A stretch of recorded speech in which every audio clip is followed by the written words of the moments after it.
Hi, I'm back. I was going to do this at a later date, but I decided while I was making videos I would go ahead and do it.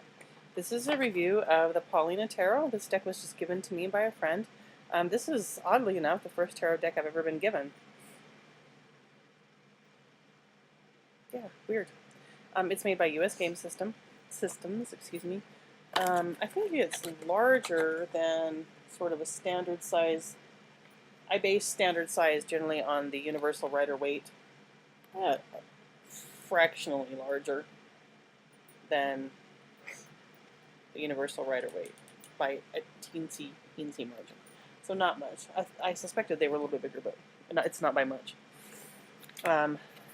Paulina Tarot by Paulina Cassidy. She makes two decks now, I think. I think there's only two. There's this one and the, I can't speak French, Joie de Vivre. I don't know how you say that. Joiedevivre. Joy of Life. Here are the cards that come with it. There's a card about the artist herself. The backs of these cards are stunning in their simplicity. I love this. They're obviously fully reversible, so if you use tarot reversals, it's not a problem. But the colors you see there are accurately portrayed on my monitor, from what I can see at least. It's a creamy gray, kind of a taupe color, and black. Really stunning. I really like those. That's one of the best card backs I think I've ever seen. Unfortunately, these cards have a couple drawbacks, and it's not with the artwork. Typical to U.S. Game Systems and even other companies, I think, is this stupid white border. I don't know why they do this. It completely detracts from the art. It's not necessary. Either shove the artwork all the way out to the edge, like the Morgan Greer Tarot, or do a dark border. It just would make the art so much better. I mean, see how much better a dark border would look around that. That is Page of Swords, by the way. And a navy or a black would just be far more stunning. There's the Two of Swords. That's a really pretty card. I have not read everything about why she created these cards. I just wanted to share them with you. I like them. They're not overly laminated. I don't like overly laminated cards because they tend to slip and slide over each other really badly. These are not overly laminated, so they don't slip horribly, just enough to really get a good shuffle. I don't want to shuffle these because there's some that I have set out to show you, but you know, just enough to really get a good shuffle.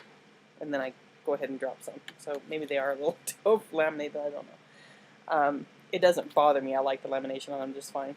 My biggest complaint are the stupid borders with this deck. And I have another niggle with the deck, and it's not a complaint or anything. It's that I don't believe this is a beginner's deck. Because the symbology is the artwork is very, very involved. It is a Rider-Waite. I don't like that word clone. It's based on Rider-Waite symbolism. This is the Nine of Swords. And here you get that very dreamy, you know, sort of waking from a dream still hanging over you type feeling. Not all of them are this easy though, and there's a lot to a lot of the artwork. And I would not consider this a beginner's deck if you're just starting to read tarot. If you're collecting, I think it's a must. I really do. I think both of hers are a must. I cannot wait to get the other one. Unless you just don't like very different artwork.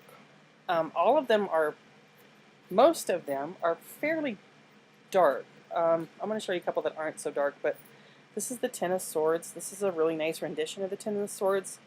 Not quite as bloody as a lot of the Rider-Waites tend to be. This is the Queen of Wands, and I pulled this because I think it's fascinating because the cat that is traditionally with her is this humongous cat. So I don't know if the lady is small or the cat is huge, but this is one of the lighter cards in the deck. And so if having a deck this dark disturbs you, or this fantasy-like, it's very otherworldly, this deck. So if that bothers you, then yeah, I would say no. Knight of Cups. You can see he's on a mount of some sort, obviously not a horse, but it's just very different. And most of the deck is very, and I don't mean dark like creepy, I mean dark like a Tim Burton movie. Just everything's kind of dark and close in the artwork. That's the Lovers. I really like this one, but see, there's a lot here. There's a little bunny riding this creature that the lovers are on, and there's this stream behind them of different creatures, and there's just a lot to the symbology. This is one of my favorite stars. I really like her. She's not naked for a change, and it's not that I mind nudity in a deck at all, because I don't, but I get tired of the same old thing. I like refreshing takes. The good thing about this deck is that if you are already a reader, it gives you a really refreshing take on Rider-Waite symbology, and so sometimes when you have a different take on things, then it really opens up new ways that you see cards, and it really opens up different interpretations to you and different pieces of interpretation of a card. You know, if you're reading a book and there are parts of something that you don't get, and you see another deck and you see that symbology clear in that deck, then it's really helpful, I think. Hermit card, a couple of really bizarre creatures down here. I mean, the whole deck is full of really strange and fantastical creatures. If you're not into fantasy art, you're probably not going to dig it. This is the High Priestess. This is interesting here, and I know this is going to freak some people out probably. These inside her robe are eyes. I think that's a really neat symbol of hidden knowledge, but knowledge within. I really like that card. This is probably one of my favorites in this deck. But there's a lot that you can't even see on the camera that you really have to get close. This reminds me a lot of Shadowscapes Tarot, where there's so much going on in the art that it's very difficult to see it all really clearly. That you have to get very, very close. You have to really study it. There's a lot there. I think these cards would have been better served by a larger format, or at least by having gone to the edge of the card instead of having that stupid border. The Moon, one of my favorite cards in every single deck. Look at the funky dog. See, everything's just looks like a cross between a monkey and a poodle or something. But see, it's really dark. The colors are all, none of them are very bright. They're all these very muted colors, which I like. You may not. Even the Fool, which is traditionally a pretty happy card. This has some brighter colors, you know, here in his tunic and his leggings and stuff. But the background and stuff is still very muted. Even the sky is almost like a cloudy day, very muted. Five of Pentacles. This is a really nice rendition of Five of Pentacles without the stupid church being in the way. Not that I'm not complaining about church. I just get tired of the same symbology, is my point. Really good image of that. Three of Cups. This is one of the brighter, more colorful cards in the deck. I was very surprised by it.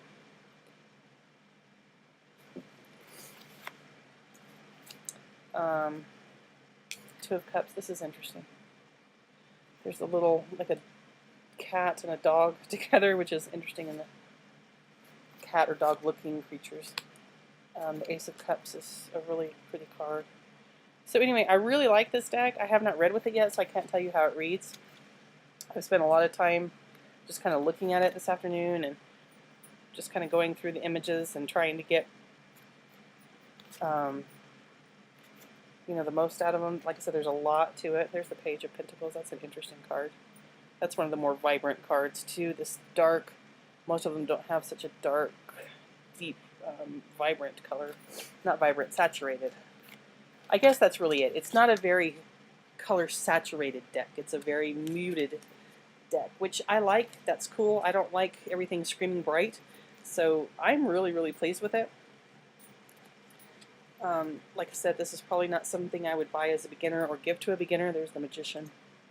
See, do you see how much is going on in this card? And that's what I'm talking about. That's why I would not use it as a beginner or give it to a beginner, because there's so much going on. It's just not as easy to pick up the symbols. So, Paulina deck. Totally recommended. It's a very pretty deck. The artwork is fantastic, fantastical. If you don't like fantastical creatures, I would say no, but if you're a collector, definitely a yes. Thanks for watching. See you soon.